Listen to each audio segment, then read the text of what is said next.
Muy buenas noches a todos, bienvenidos ahora sí a una nueva emisión del programa Hazlo Legal. Una disculpa de antemano, esto ya parece fiesta, siempre una situación nueva, una disculpa, les reitero. Y bueno, como todos los martes, aquí estamos para acompañándolos, su servidor Alex Hernández. Les agradezco mucho su presencia a los que alcanzo a advertir, que es el Quinto Poder, evidentemente LED, que nos está haciendo el favor de apoyarnos con la transmisión. Al señor Mike, buenas noches. Braulio Cisneros, también un saludo. Raccoon, ¿cómo estás? No sé si siga de Juan Marco Vega, pero también le enviamos un saludo. Y a todos y cada uno de los que nos acompañen en los matorrales, pues bienvenidos a este programa. Repetimos como todas las semanas, ya de manera sacramental. Esta emisión no tiene la intención de ser un programa meramente técnico o leguleyo, sino de explicar de un modo breve y conciso algunos temas de interés o que sean relevantes para fines prácticos de nuestra convivencia social. El día de hoy vamos a terminar, ahora sí, con el apartado de las garantías individuales de seguridad jurídica. Reitero, vamos a omitir el artículo 20 porque ya lo vimos de manera bastante concreta y detallada en el apartado de la reforma del sistema de juicio penal en México. Lo vimos de manera bastante interesante. Entonces cualquier duda, cualquier comentario, crítica, opinión es bienvenida. Voy a estar leyendo el chat continuamente. Entonces, pues ojalá que sea de su agrado y vamos a entrar en materia de una vez para ya no comer más tiempo. El último numeral que vimos es uno de los más importantes, el que se refiere a los actos de molestia y a la orden de aprehensión y diversos conceptos, a saber el artículo 16 de la Constitución. Vamos a entrar a un nuevo artículo. Seguimos con la seguridad jurídica.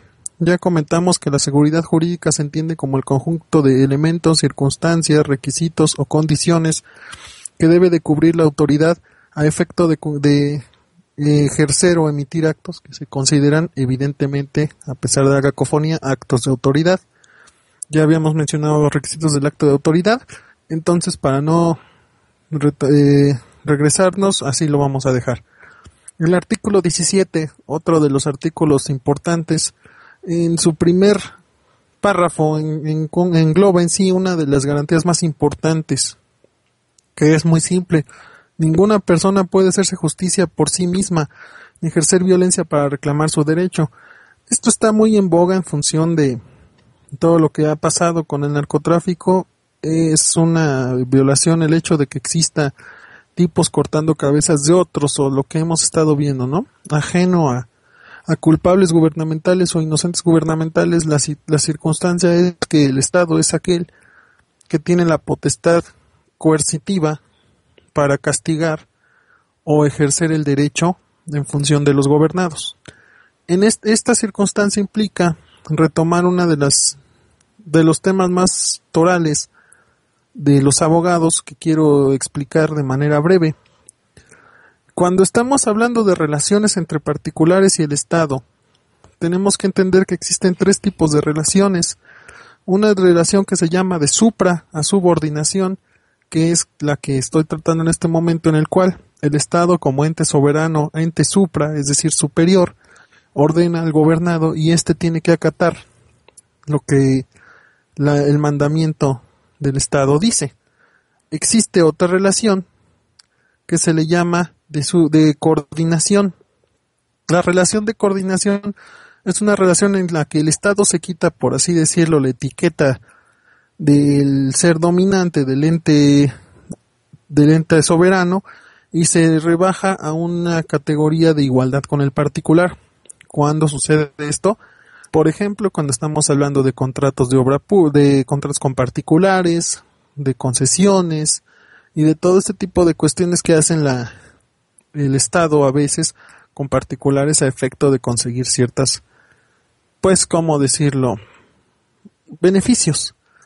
Y el otro tipo de relación se llama de supracoordinación. Esta relación se da entre dos entes de gubernamentales, también es una relación de coordinación, por así decirlo, pero estamos hablando de dos entes de gobierno, por ejemplo, dos municipios, la federación con un estado, o sea, dos estados, es decir, también aquí estamos hablando de otra relación que es meramente de coordinación, si lo pudiéramos homologar.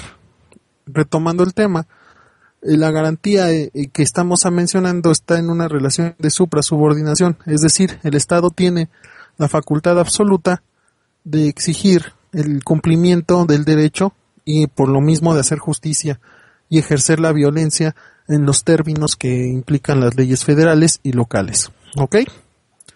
Otra de las garantías, la segunda, fundamental, siguiente párrafo, que es la debida administración de justicia. En pocas palabras, que fija que todos los seres humanos en este país tenemos derecho a que se nos administre justicia.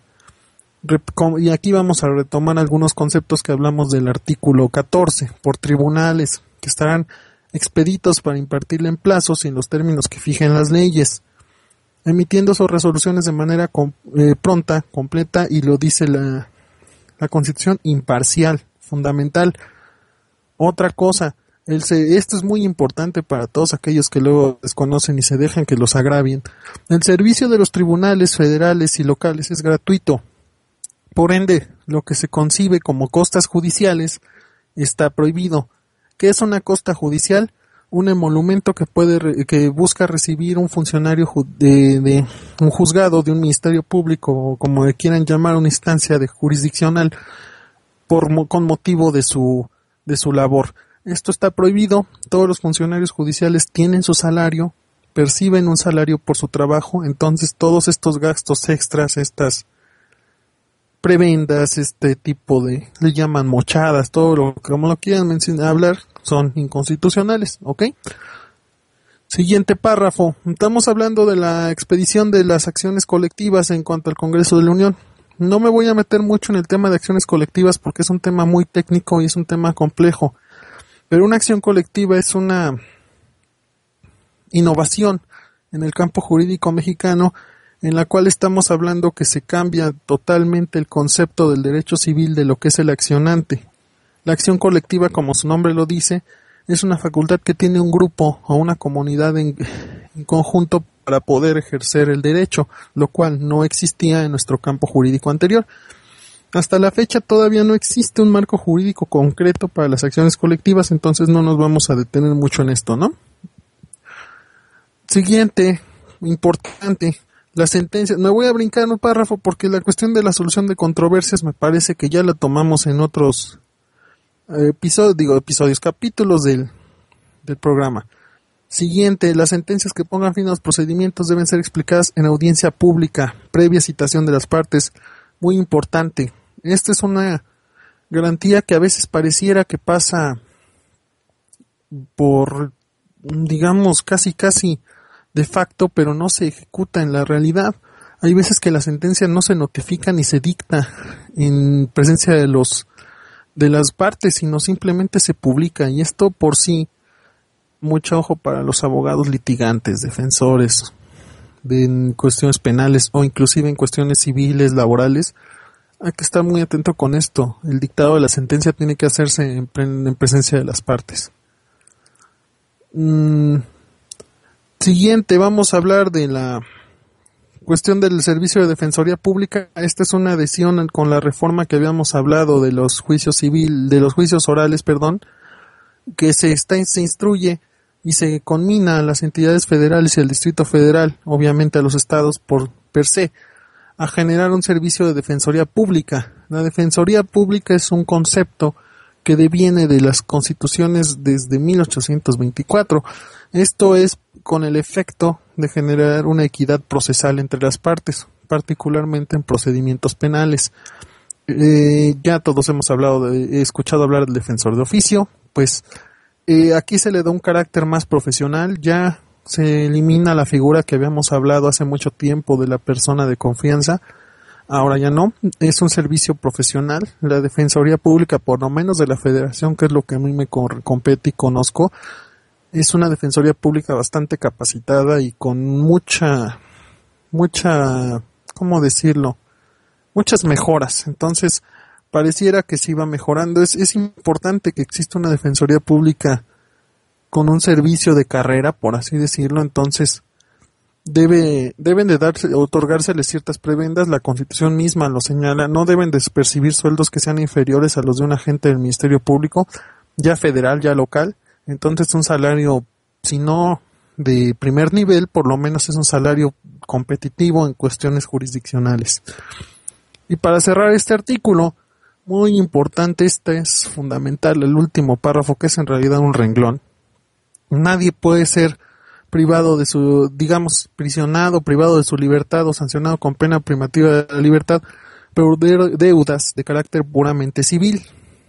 Es decir, aquellos que son deudores inmensos de bancos o cuestiones de este tamaño, de que tengo un crédito por un vehículo, una hipoteca, X o Y circunstancia, y debo hasta todo lo que se les puede imaginar. No, eso no es motivo para ser aprisionado. Las deudas civiles no se consideran proclives a ser privativas de la libertad. Entonces es muy importante distinguir, desde luego, que sean deudas civiles a deudas penales, ¿ok? ¿Por qué? Porque aquí se podría malinterpretar, concebir una cuestión de fraude, una cuestión quizá de operaciones con recursos de procedencia ilícita. Esas ya no son deudas de carácter civil, ya son cuestiones penales, ¿ok? Entonces, mientras estemos hablando de circunstancias civiles, no va a haber mayor problema con alguna afectación a la libertad personal de los individuos en este país. Seguimos. Otro artículo, el 18, aquí va concatenado, desde luego. Solo por delito que merezca pena privativa de la libertad habrá lugar a prisión preventiva. Este siguiente párrafo no se aplica en la actualidad, es una tristeza. El sitio de este será distinto del que se destinare para la extinción de las penas y estarán completamente separados. ¿A qué voy con esto? Prisión preventiva, mucho ojo, no estoy hablando de prisión definitiva. ¿Qué es la prisión preventiva? La circunstancia en la cual un individuo que es considerado probable, responsable, imputado en fines de procedimiento oral, acusado según el estatus del juicio, va a mantenerse privado de su libertad en virtud de que el delito es considerado grave. Pero esto no es la sentencia definitiva, sino es el elemento en el cual se está ventilando un proceso y lo tiene que hacer interno, lo que le sucedía a los muchachos del 1 de diciembre y a mucha gente que aún no ha sido sentenciada y está privada de su libertad. Esto es, reitero, solamente por delitos que ameriten dicha circunstancia, no por otros. Y lo que les mencionaba, el segundo, esto es muy fácil, es meramente cuestiones de técnica jurídica e inclusive de mero aprendizaje, de mera lógica. La situación en México implicaba desde antes, y esto me llevo a tiempos, yo creo que del siglo antepasado, ya no del siglo XX, del XIX, el elemento reclusorio y el elemento prisión o penitenciaria son distintos. Actualmente en México, si nos damos cuenta, es lo mismo una prisión y un reclusorio.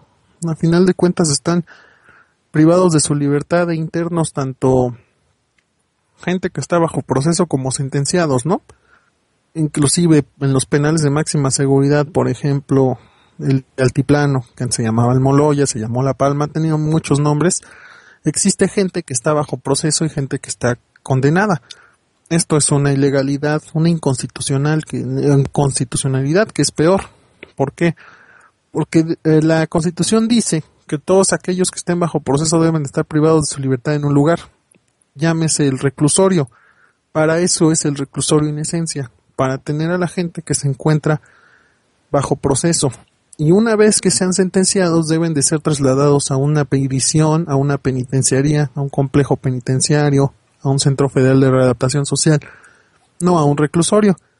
Pero bueno, por practicidad, inclusive porque es una realidad, la situación de las compurgaciones en México es un problema, no hay espacio para los internos, es terrible las circunstancias, hacen falta penales. Afortunadamente, esto se lo tengo que reconocer desde luego al gobierno de Felipe Calderón, que entró en razón en por lo menos generar un decreto para la conformación de 9 penales federales más. Entonces, ya se están construyendo, algunos están aprovechando espacios como en el de Ciudad Juárez, el Ceferezo 9, era una prisión estatal y la federación la adoptó para, digamos, la adquirió a efecto de que sea prisión federal. Existe que se va a crear otra en Oaxaca, en Coahuila, en Durango, entonces aparentemente vamos a mejorar un poco, pero sí hace mucha falta y una verdadera reforma y una verdadera modificación del sistema carcelario mexicano. Pregunta Mike que La Palma no es Jalisco, no, ese es Puente Grande. La Palma era antes lo que se conoce hoy como Altiplano, Almoloya de Juárez, ese es el penal del Estado de México. Un saludo Luis Pérez Cruz, buenas noches. Seguimos con la explicación. Vamos a hablar de otro tema. El artículo 18 habla casi por lo general de cuestiones penitenciarias. Es un numeral de garantías en materia de readaptación social. Esta va en base a la reforma también de los juicios orales.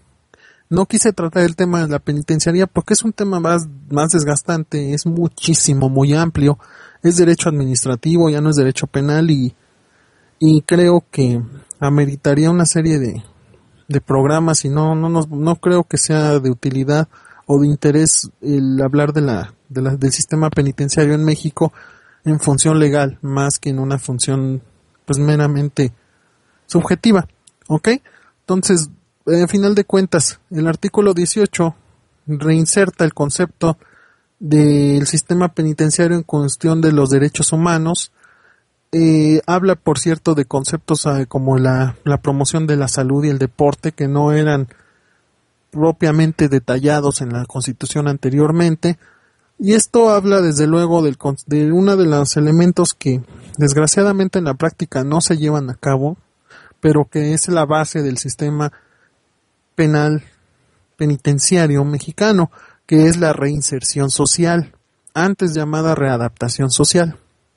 Actualmente ya se llama reinserción para aquellos interesados. El concepto de readaptación ha desaparecido por reinserción.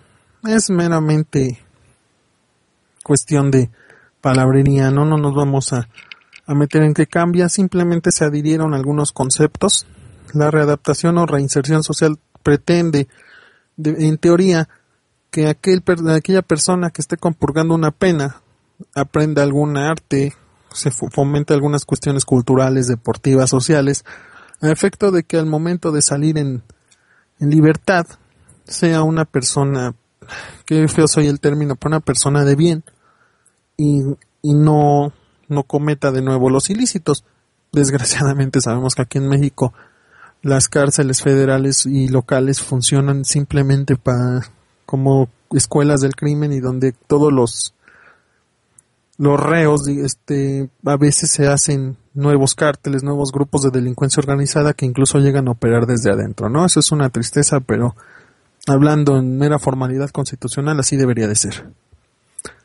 Otro de los conceptos que están hablando y que se acaban de introducir en esta reforma es el de los convenios entre de la Federación de Estados Unidos, de Estados y Distrito Federal, para realizar convenios de traslado de sentenciados. Esta modificación se hizo porque antes únicamente la Federación podía celebrar convenios para trasladar reos federales a prisiones locales. Actualmente ya no. Ya también las prisiones locales pueden celebrar convenios con la Federación a efecto de trasladar internos de su jurisdicción a prisiones federales. Me parece interesante, pero creo que debería de haber un poquito más de normatividad o de congruencia, porque sí hay un problema bastante grave con las prisiones locales, que si de por sí las prisiones federales tienen bastantes complicaciones de corrupción, de problemas, imagínense los centros estatales o inclusive municipales de internamiento, ¿no? Basta recordar lo que sucedió hace ya casi un año en Apodaca, la brutalidad que ocurrió con estos zetas, ¿no? Que mataron me parece 40 personas del Cártel del Golfo, Esto es una tristeza, pero el problema se agudiza en función de que son reos federales y desgraciadamente creo que deberían de encontrarse en centros de readaptación social de la Federación, llámese Almoloya, Puente Grande, Matamoros, Perote, cualquiera de estos, ¿no? Y no en una prisión estatal o una prisión municipal que tiene todas las complicaciones presupuestales o inclusive de infraestructura que impiden que un reo por delincuencia organizada que es tan peligroso pues pueda compurgar de manera adecuada su pena. ¿Ok? Ya esto es básicamente lo que dice, el artículo es bastante largo, estamos hablando de cuestiones de compurgación de penas.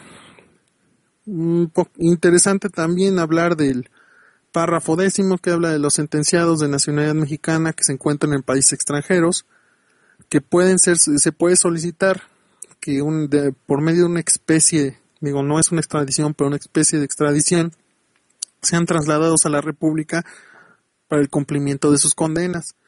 Mismo caso en función de los sentenciados de otras nacionalidades que si existe un convenio en materia penitenciaria con el otro país pueden ser enviados para allá. Llámese el asunto de Florán Cassé, por ejemplo, ¿no? Que ha sido tan controversial. Para terminar este artículo, en lo fundamental, mucho ojo cuando hablamos de delincuencia organizada, se supone, y esto reitero, es una necesidad de generar más presupuesto, generar más infraestructura para en este caso ya actualmente la Secretaría de Gobernación, antes Seguridad Pública, que era la secretaría con la que estaban a cargo todas las cuestiones de prisiones y centros de compurgamiento. Cuando hablamos de delincuencia organizada, la Constitución obliga a los entes federales y locales de compurgamiento a generar lugares donde existan condiciones especiales de confinamiento para los reos que están internos por este tipo de delitos, dada la naturaleza, ¿no? Es decir, existen restricciones mayores para las personas que son sancionadas o que son perseguidas por delincuencia organizada, inclusive en cuestión de comunicaciones privadas.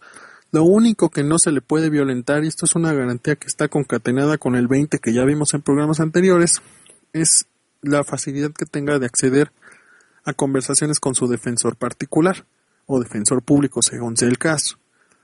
En otras circunstancias, los reos por delincuencia organizada tienen otro tipo de tratamiento y desgraciadamente en México no existen aún las condiciones para cumplimentar de manera adecuada esta pretensión constitucional.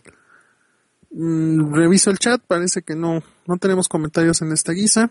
Dice Raccoon, aprenden el arte de delinquir. Sí, es una tristeza, pero pues esa es una culpa compartida de todos los niveles gubernamentales y desde luego también de la sociedad que sigue haciendo inclusive a veces oda a la delincuencia, ¿no? Entonces, pues es un aspecto muy complicado. Muchos o la gran mayoría de los que compurgan penas y que salen libres una vez terminado o acogidos a beneficios, pues salen para delinquir de manera peor, ¿no? Ya casi no son primodelincuentes los que ingresan a las prisiones. Artículo 19, muy importante, fundamental para todos los mexicanos. Esto sí es fundamental, todo lo que conmina este artículo, principalmente en los primeros párrafos. Atención, ninguna detención ante autoridad judicial puede exceder el plazo de 72 horas a partir de que el indiciado sea puesto a su disposición sin que se justifique con auto de vinculación a proceso. Esto ya estamos hablando de juicio oral, ya lo hablamos del auto de vinculación a proceso. No voy a retomar ese tema porque vamos a meternos en confusiones. Entonces, lo importante de aquí, el artículo 19 en su primer párrafo, estamos hablando del momento en el cual una persona es consignada ante el juez, no ante el Ministerio Público, autoridad judicial. Mucho ojo. Espero que ya haya quedado claro desde los primeros temas que hablé que el Ministerio Público y el juzgado no son autoridades similares, son entes muy diferentes en cualquier concepto. El Ministerio Público es una entidad del Poder Ejecutivo es una entidad meramente administrativa y el Poder Judicial es una entidad jurisdiccional, ¿ok?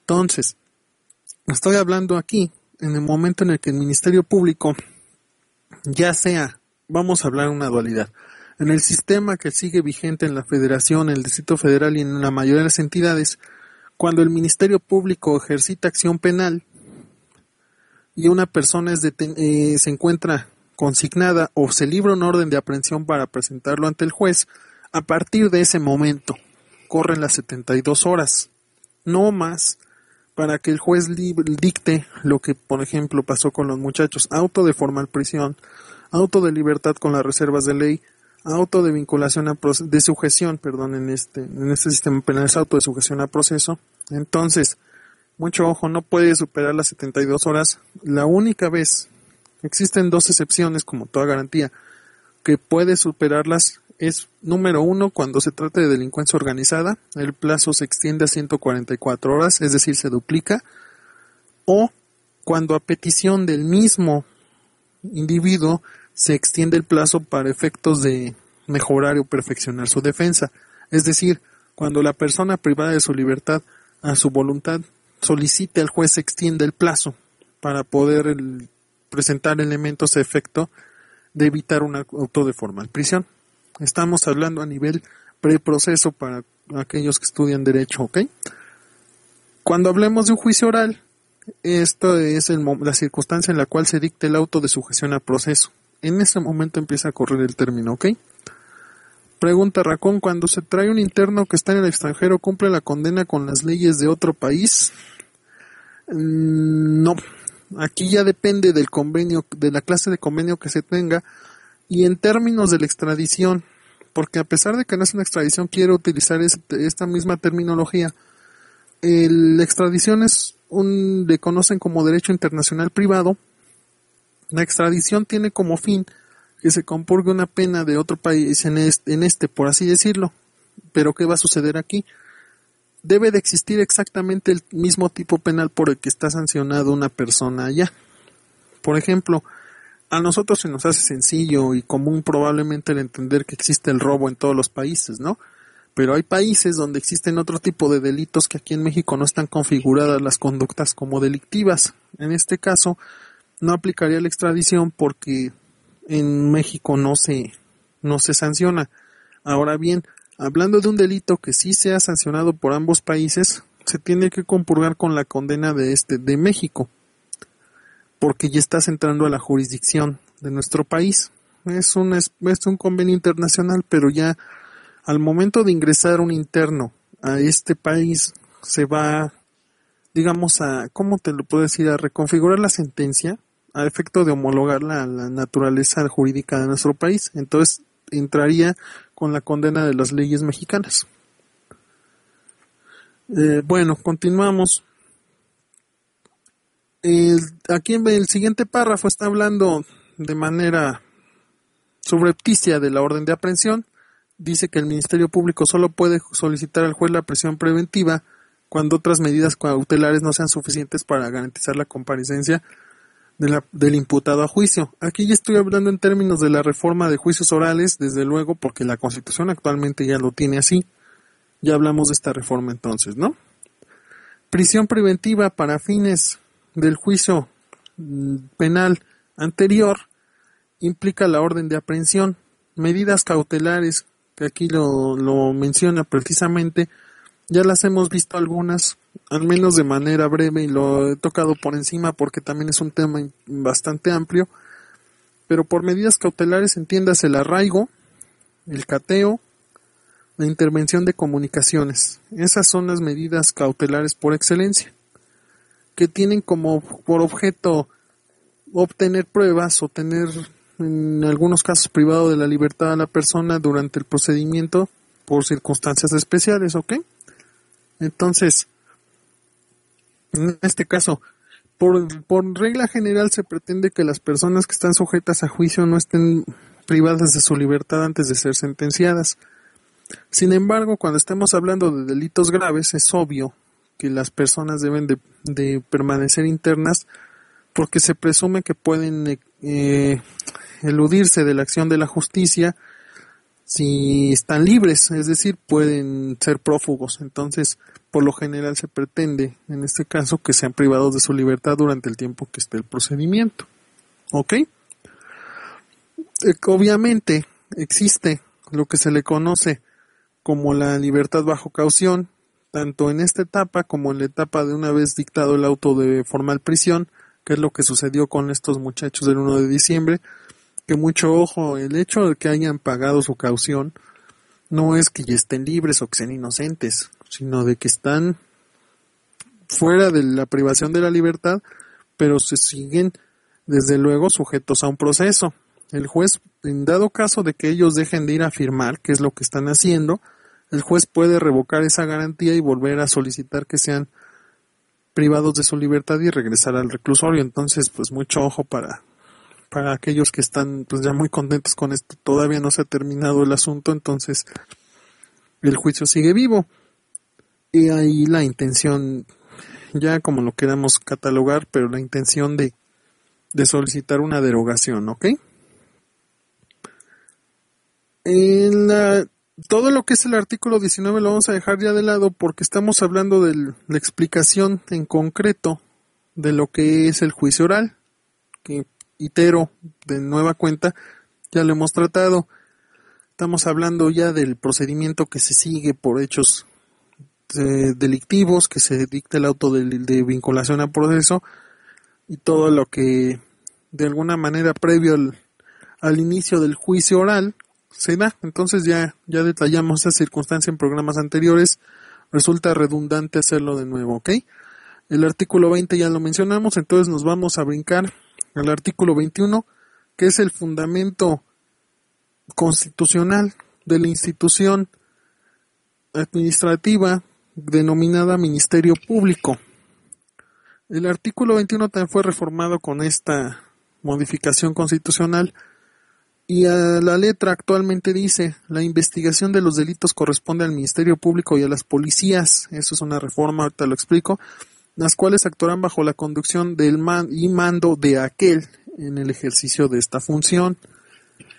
Segundo, importantísimo, el ejercicio de la acción penal ante los tribunales corresponde al Ministerio Público.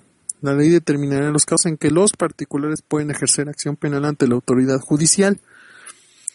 Vamos a explicar estos dos párrafos que son los primeras bases.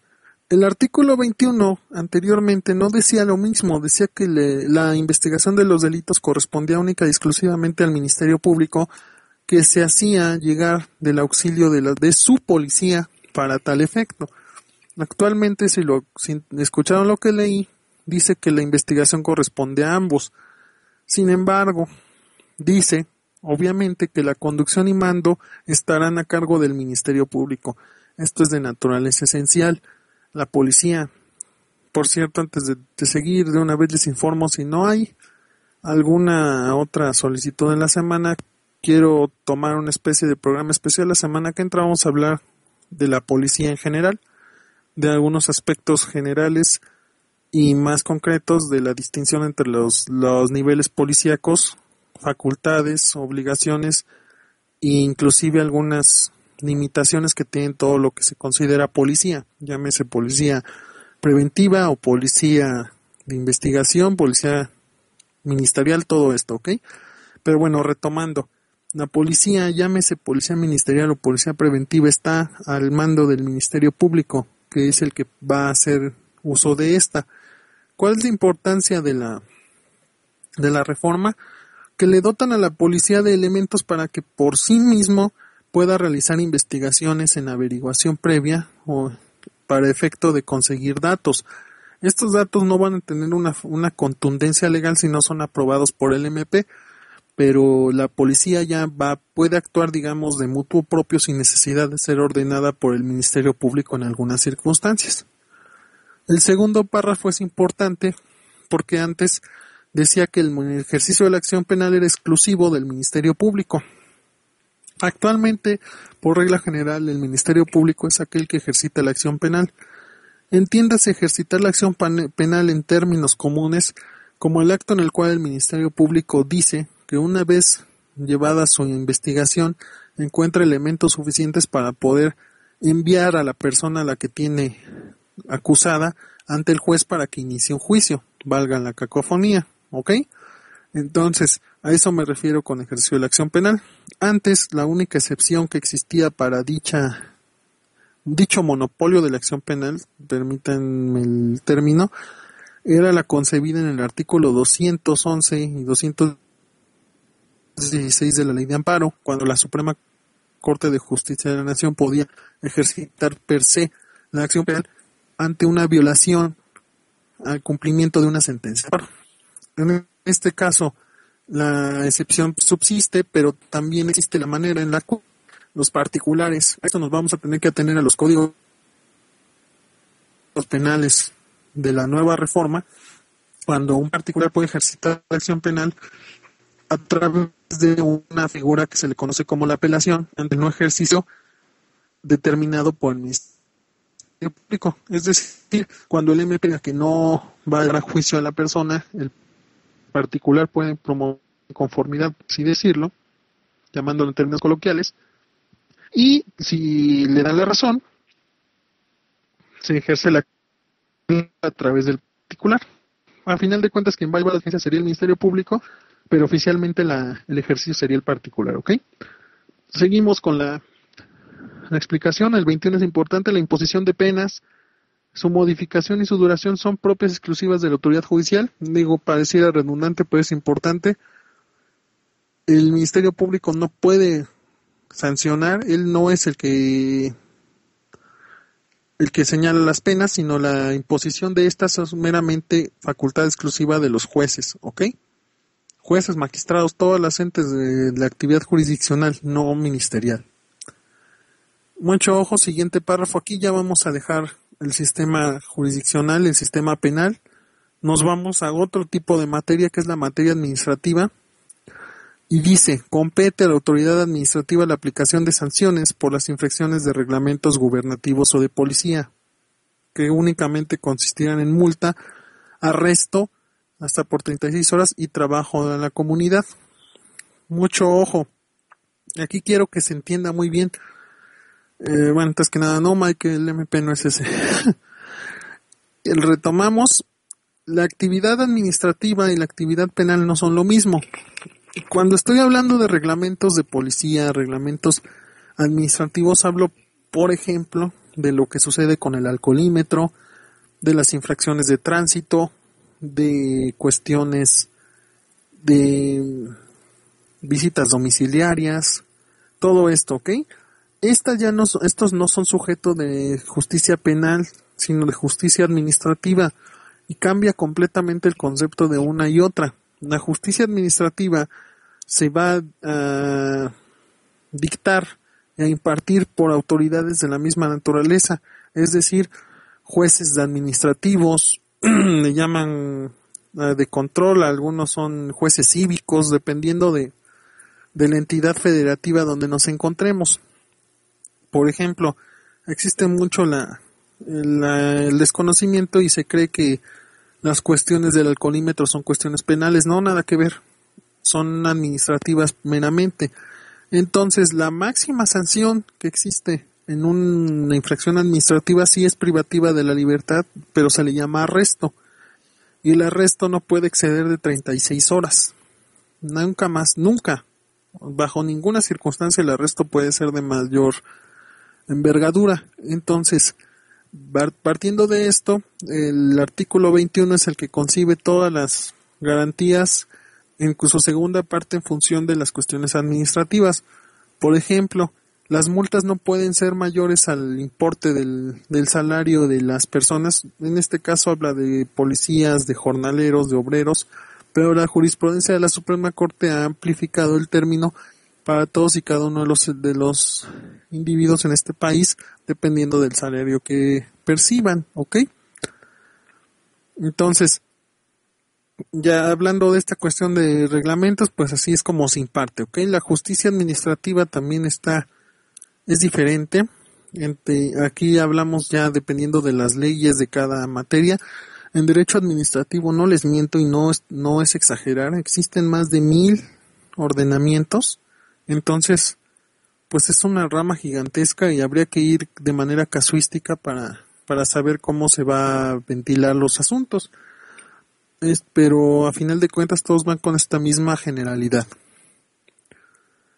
Una de las adiciones recientes en este artículo que es importante es el reconocimiento a la jurisdicción de la Corte Penal Internacional. Esto ya sí ha sido aprobado por vía del Senado. ¿Por qué el Senado?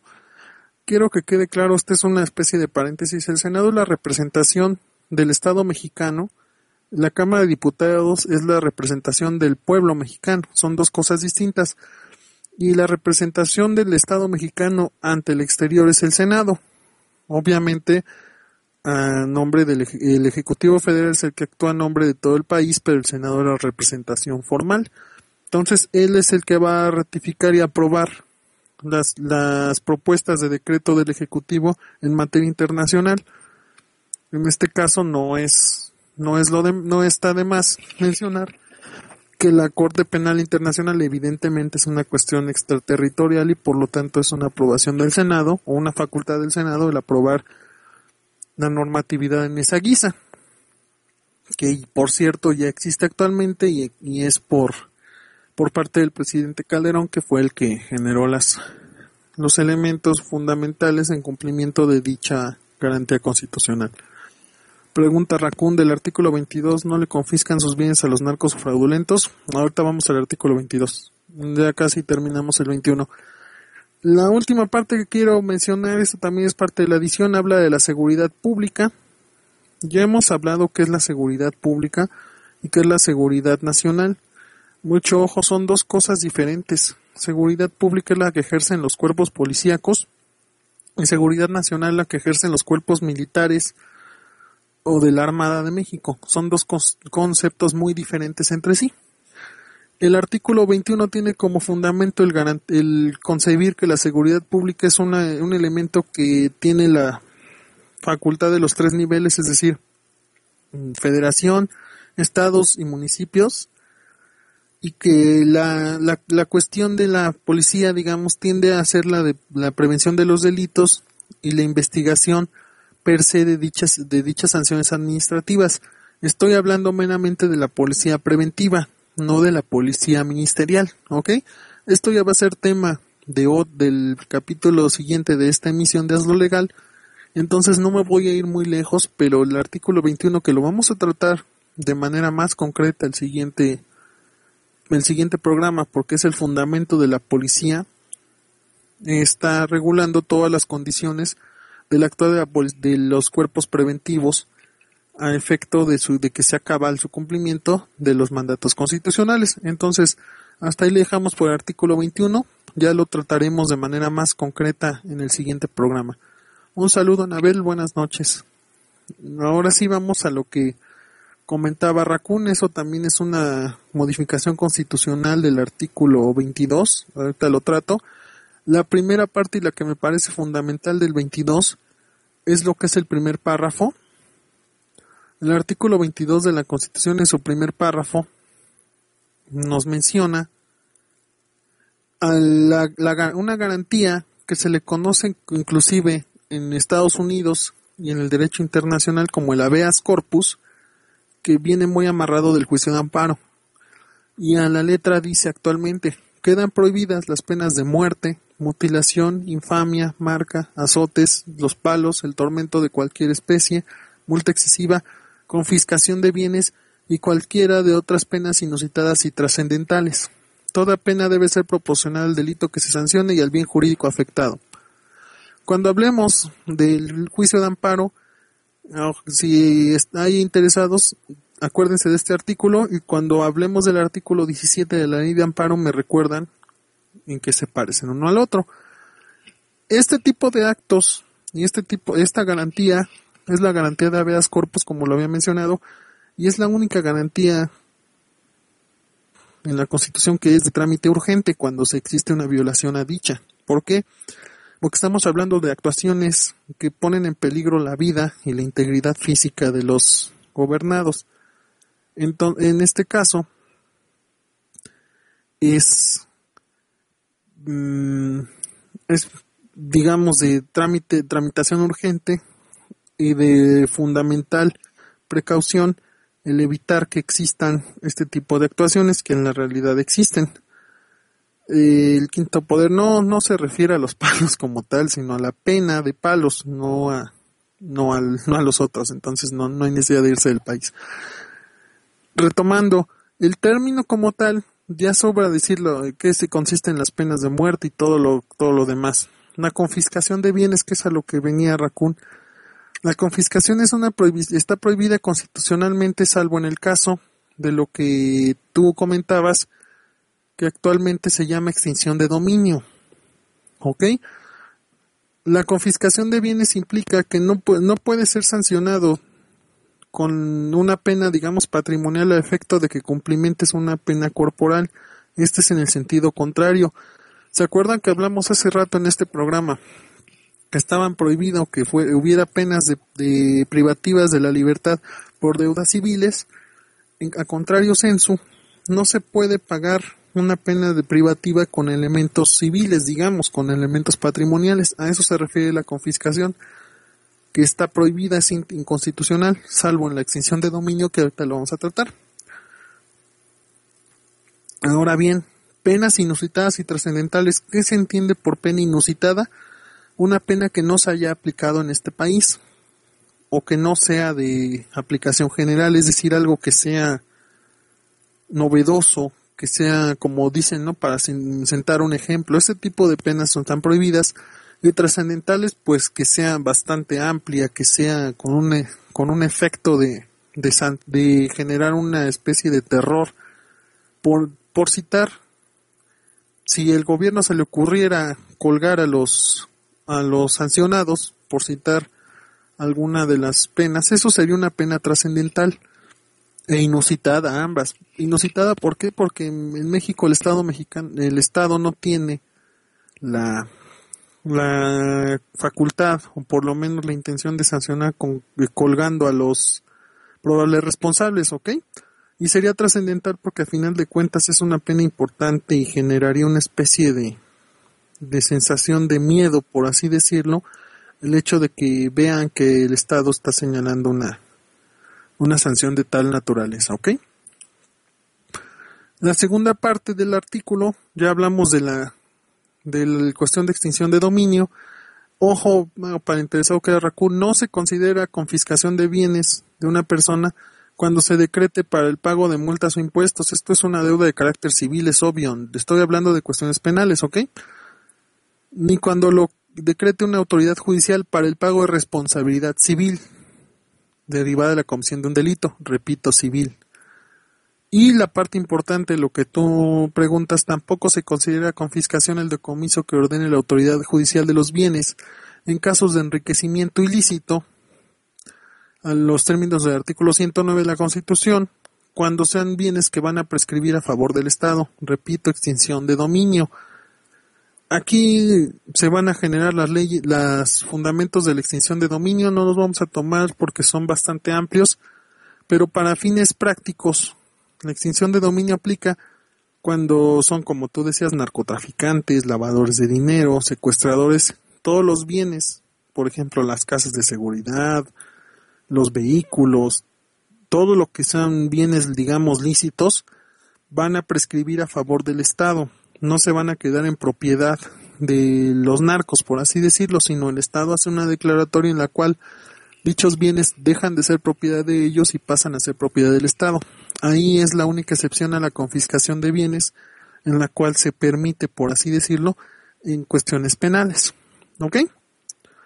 Y vamos a cerrar el tema de garantías con el último artículo, el artículo 23. Ya saben, ya vimos el 24 y los subsecuentes en otros temas, ¿no? Pero el artículo 23 es muy simple. Ningún juicio criminal deberá tener más de 3 instancias. Nadie puede ser juzgado 2 veces por el mismo delito, ya sea que en el juicio se le absuelva o se le condene, y la última queda prohibida la práctica de absolver de la instancia. Vamos a hablar en corto de esto. Ningún juicio criminal, por criminal entiéndase un juicio penal, debe de tener más de 3 instancias. Entiéndase las 3 instancias, la primera lo que es el juicio penal normal, ya sea oral o el juicio de origen que actualmente existe. Segundo, la apelación, esa es la segunda instancia. Y la tercera instancia es el juicio de amparo, ¿ok? Y esto aplica no solamente en el juicio penal, sino en todas las instancias, en el juicio civil, en el juicio laboral, en el juicio administrativo. Por cierto, si alguien está interesado que hablemos también de los juicios civiles, de juicios administrativos, de otro tipo de materias, con todo gusto lo puede hacer expreso y lo podemos tratar también y no nada más el juicio penal, ¿ok? Entonces ya no nos vamos muy lejos. Nadie puede ser juzgado dos veces por el mismo delito. Obviamente, una sentencia condenatoria o absolutoria en un juicio es causa estado. Ya no se puede volver a hacer por la misma circunstancia, ¿ok? Pero que quede claro, una persona que sea pues condenada por homicidio o absuelta de homicidio no implica que ya para siempre sea inocente. Si esta persona vuelve a privar de la vida o está como probable responsable en otro homicidio, es un asunto diferente, ¿ok? Estamos hablando de un asunto en particular, no se puede juzgar dos veces.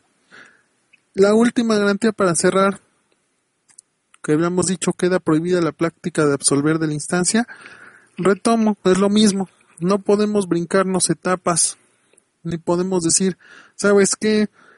No me lleves al juicio, de una vez vámonos directo a la apelación, ¿no?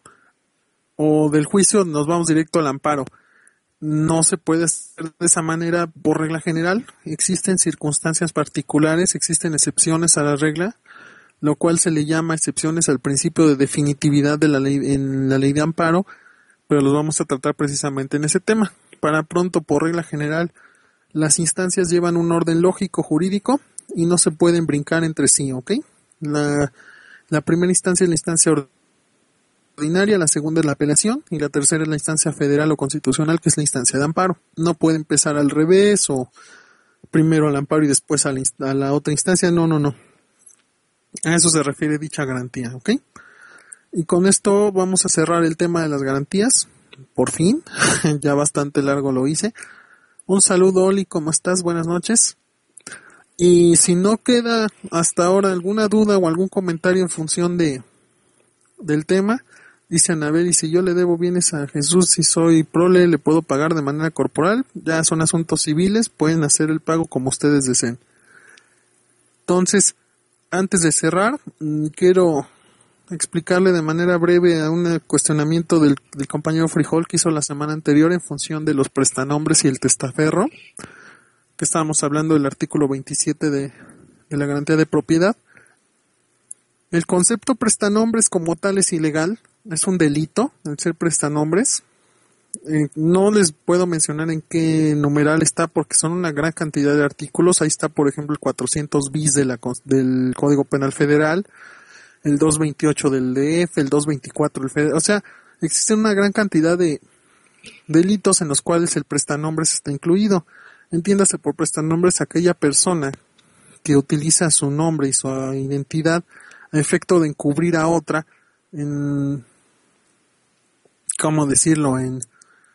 para fines ilícitos cabe hacer esa mención, ¿ok? Dazaev, sí, ya vi tu comentario, permítame que termine el programa y con todo gusto. Un saludo. Entonces retomábamos, cuando son fines ilícitos. Un saludo, perro zombie, también, buenas noches. Entonces, en este caso el prestanombres por regla general es un delito, es ilícito. Testaferro. Normalmente en la jerga, digamos, y por lo que veo, se utiliza como sinonimia, podría ser utilizado como sinonimia el testaferro, porque un testaferro también es un prestanombres, pero para fines estrictamente legales, a lo que yo me refería en el buen sentido del artículo 27, es un asunto meramente civil. ¿Cómo aplica el testaferro en cuestión civil para efectos de los extranjeros, que era el tema que causó controversia o que causó esta duda, que mencionábamos que las personas no nacidas en México o que no tengan la nacionalidad mexicana, ya sea por jus soli o por jus sanguini, derecho de sangre o derecho de tierra, que no pueden adquirir bienes en una cierta franja, ya sea en las costas o en las fronteras, y decían que entonces por qué existían, por ejemplo, hoteles de chinos o cadenas comerciales.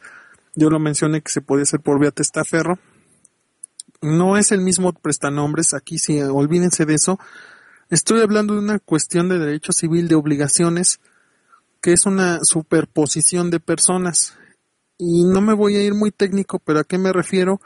La cuestión del testaferro, no voy a usar el término testaferro para que no se confunda. Mejor digamos de esta superposición de personas implica que el Estado mexicano conoce efectivamente que hay una persona de nacionalidad mexicana que se hace responsable de la adquisición de ese bien y el extranjero solamente es un responsable solidario, por así decirlo. El Estado mexicano sabe que el extranjero tiene que ver en la vinculación de dicho bien, pero no es oficialmente el responsable directo, sino él es un solidario. Ya que voy con solidario, tengo que explicarlo de manera breve. Existen en el campo de las obligaciones, esto es de derecho básico, todos los que les interese o que sean estudiantes de derecho tienen que aprender obligaciones y no están perdidos. Las obligaciones por lo general existen varias, pero hay una condición de obligaciones que le llaman solidarias. La obligación solidaria implica que es una obligación grupal, pero en la cual todos los que están en esa obligación son responsables por el íntegro de dicha o monto. Por ejemplo, si fuéramos un grupo de 10 personas, ¿ok? Y yo debo 10,000 pesos y ustedes son mis avales. Tengo 9 avales. En dado caso de que yo incumpla mi obligación por esos 10,000 pesos y la obligación es solidaria, todos ustedes están obligados por la misma cantidad, no por 1,000 hacernos, digamos, la cooperacha, no, sino son obligados por la totalidad de dicho bien, de dicho monto. En este caso sería de los 10,000 pesos, todos y cada uno. Es decir, el banco les podría cobrar a todos. No, obviamente no va a sacar 10,000 de cada uno, sino el primero que le pague los 10,000, por así decirlo. Es una obligación solidaria.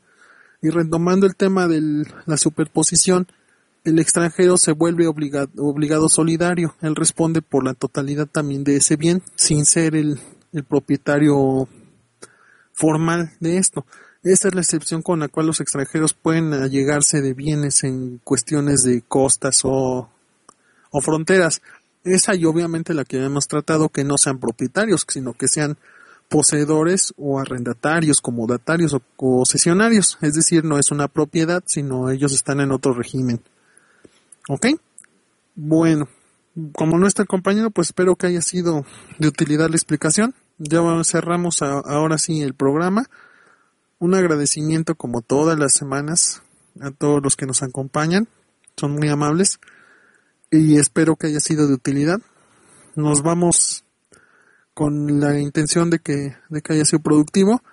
Y bueno, un saludo tanto a los que están en el chat, que veo a Led, muchas gracias.